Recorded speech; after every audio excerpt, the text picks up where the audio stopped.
Sex సామర్థ్యాన్ని పెంచుకోవాలంటే ఖచ్చితంగా తీసుకోవాల్సిన ఆహారం.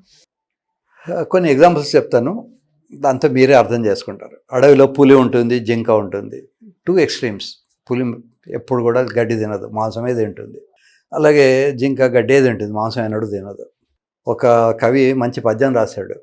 సింహం చాలా ముసలిది అయిపోయిందట, దానికి శక్తి లేదు, కానీ దానికి వేటాడే ఎనర్జీ కూడా లేదు. అట్లని చెప్పి అది గడ్డి తినదు, మాంసమే తింటుంది. ఉపవాసంగానే ఉండి చచ్చైనా పోతుంది, కానీ అది మాంసమే తింటుంది. అలాగే ఈ రెండింటికి కామన్ ఫ్యాక్టర్ ఉంది, రన్నింగ్.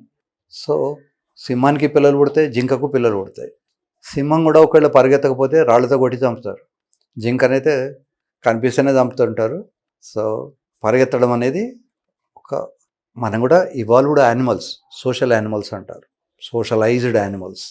సో మనం కూడా రోజు పరిగెత్తాలి, స్టామినా ఉండాలి. అమ్మాయిలు పరిగెత్తాలి, అబ్బాయిలు పరిగెత్తాలి. పరిగెత్తే అవకాశం లేకపోతే స్కిప్పింగ్ ఆడాలి, లేదా ఏదో ఒకటి ఏరోబిక్ ఎక్సర్సైజ్ ఏదో ఒకటి చేయాలి. అప్పుడే శరీరం ఆరోగ్యంగా ఉంటుంది. గుర్రం గడ్డే తింటుంది. శక్తికి గుర్రం డిజైన్. ఈ గుర్ర బొమ్మ ఉన్న ట్యాబ్లెట్స్ చాలా ఈజీగా అమ్ముడు పోతుంటాయి, ఎస్పెషల్లీ మా డిపార్ట్మెంట్ వాళ్ళకి. ఒకసారి విజయవాడలో ఒక ముసలాయన చనిపోతే ఆయన కొడుకులు ఆయన రూమ్లో వెళ్ళి చూశారట. అక్కడ గుర్ర బొమ్మ ఉన్న ట్యాబ్లెట్స్ కనిపించాయి. ఇదేదో గుర్ర బొమ్మ ఉంది, ఏంటి ట్యాబ్లెట్ అని దాన్ని ఎనాలిసిస్కి పంపిస్తే వాళ్ళకి అది వయాగ్రా ట్యాబ్లెట్ అని తేలింది. మరి ఇందాకనే వీడియోలో చెప్పారు వయాగ్రా ట్యాబ్లెట్స్ వేసుకుంటే ఎవరు చావరని, మళ్ళీ ఇప్పుడు చచ్చిపోయినారని చెప్తున్నారు ఏంటి అని మీరు అడగచ్చు. వయాగ్రా వల్ల ఎవరు చావరు. నిదానంగా కూర్చున్నప్పుడు హార్ట్ 70 సార్లు కొడుతుంది నిమిషానికి. మనం రన్నింగ్ చేస్తే 90-100 దాకా కొడుతుంది. వైఫ్తో శృంగారం చేసినప్పుడు 100-110 కూడా కొట్టచ్చు. అదే ఎక్స్ట్రా మెరిటల్ సెక్స్ లేదా పక్కింటోడి వైఫ్ వాడితో చేసినప్పుడు అది 150-200 దాకా కూడా పోవచ్చు. అలా పోయినప్పుడు ఈ హార్ట్కు తట్టుకునే శక్తి ఉండదు. ఎవడైతే రెగ్యులర్గా రన్నింగ్ ఎక్సర్సైజ్ చేస్తాడో వాడికి ఏం పర్లేదు.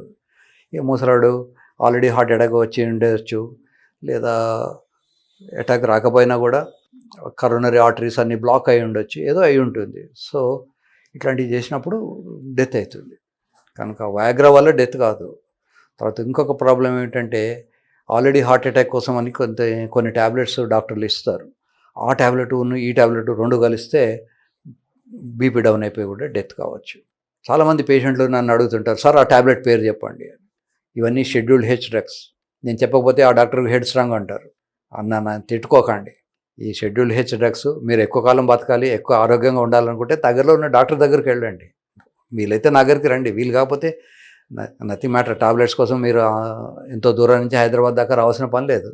మీ ఇంటి దగ్గర ఉన్న మంచి డాక్టర్ దగ్గరికి వెళ్ళండి, హార్ట్ డాక్టర్ దగ్గరికి వెళ్ళండి, లేదా కిడ్నీ డాక్టర్ దగ్గరికి వెళ్ళండి, వాళ్ళు మందులు రాసిస్తారు.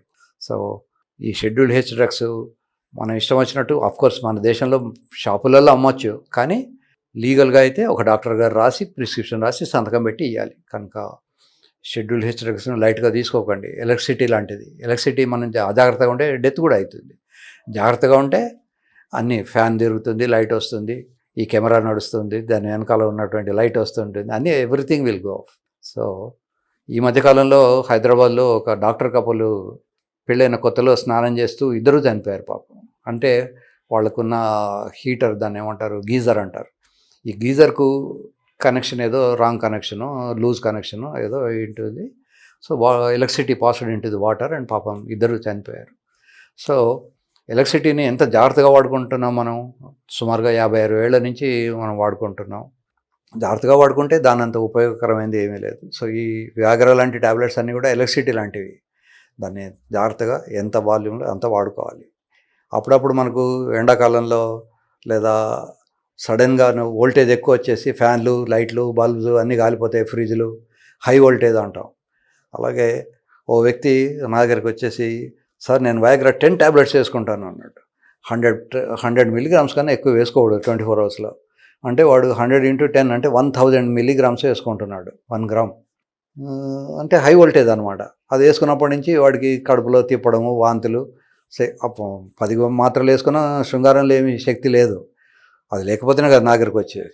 అది ఉంటే వాడు నా దగ్గరికి ఎందుకు వస్తాడు? సార్ 10 మాత్రలు వేసుకున్నా రావట్లేదు అని వచ్చాడు. కనుక అట్లాంటి ఎక్స్పెరిమెంట్స్ చేయకండి. జీవితం చాలా విలువైనది. మీ తల్లిదండ్రులు, తర్వాత సొసైటీ, మీ భార్య, పిల్లలు, వీళ్ళందరూ మీ జీవితం మీద ఆధారపడి ఉంటారు. కనుక 100-200 ఖర్చు అవుతుందని డాక్టర్ల దగ్గరకు పోవడం మానేయకండి. డాక్టర్లతో సంప్రదించండి. ప్రతి ట్యాబ్లెట్కు ఒక minimal effective dose, maximum dose అని ఉంటుంది. మ్యాక్సిమం డోస్ కన్నా ఎక్కువ వేసుకున్నప్పుడు ప్రాబ్లమ్స్ వస్తాయి. సో నాకు ఫోన్ చేసి సార్ ఆ ట్యాబ్లెట్ చెప్పండి అని అడగకండి. ఇది చాక్లెట్ లాగా వేసుకునే డ్రగ్ కాదు. ఇవన్నీ షెడ్యూల్డ్ హెచ్ డ్రగ్స్. మీరందరూ సుఖంగా ఉండాలనే నేను ఆ ట్యాబ్లెట్ పేరు చెప్పను. సో మీరు ఆ డాక్టర్ దగ్గరికి వెళ్ళండి, డాక్టర్ తోటి రాయించుకోండి. ఏదైనా చిన్న ప్రాబ్లం వస్తే మళ్ళీ ఆ డాక్టర్ని సంప్రదించవచ్చు. 100-200 సేవ్ చేయడానికి కోసమని డాక్టర్ను లూప్లో పెట్టేసి మీరే మందులు వాడుకోకండి. మనం చాలా అదృష్టవంతులం. ఇండియాలో చాలామంది డాక్టర్లు అవైలబుల్ ఉంటారు. స్పెషలిస్టులు, సూపర్ స్పెషలిస్టులు. మనకు కావాలంటే వితిన్ 1 or 2 days లోపల మనం డాక్టర్లను కలవచ్చు. అదే అమెరికాలో ఉంటే మనకు 3 నెలలే కానీ 2 నెలలైతే కానీ అపాయింట్మెంట్ దొరకదు. కనుక మన దేశం చాలా అభివృద్ధి చెందింది. దాన్ని రికగ్నైజ్ చేయండి. ఎస్పెషల్లీ అమెరికాకి వెళ్ళి వచ్చిన తర్వాత అమెరికా ఎంత బ్యాక్వర్డ్గా ఉందో మెడిసిన్లో మనకు అర్థమవుతుంది. కనుక ఎంజాయ్ చేయండి, సుఖపడండి, డాక్టర్లను సంప్రదించండి. డాక్టర్లకు 100-200 ఇచ్చినంత మాత్రాన మీకు ఏం పెద్ద నష్టం రాదు. దాంతో 10 బెనిఫిట్ అవుతుంది. జై హింద్.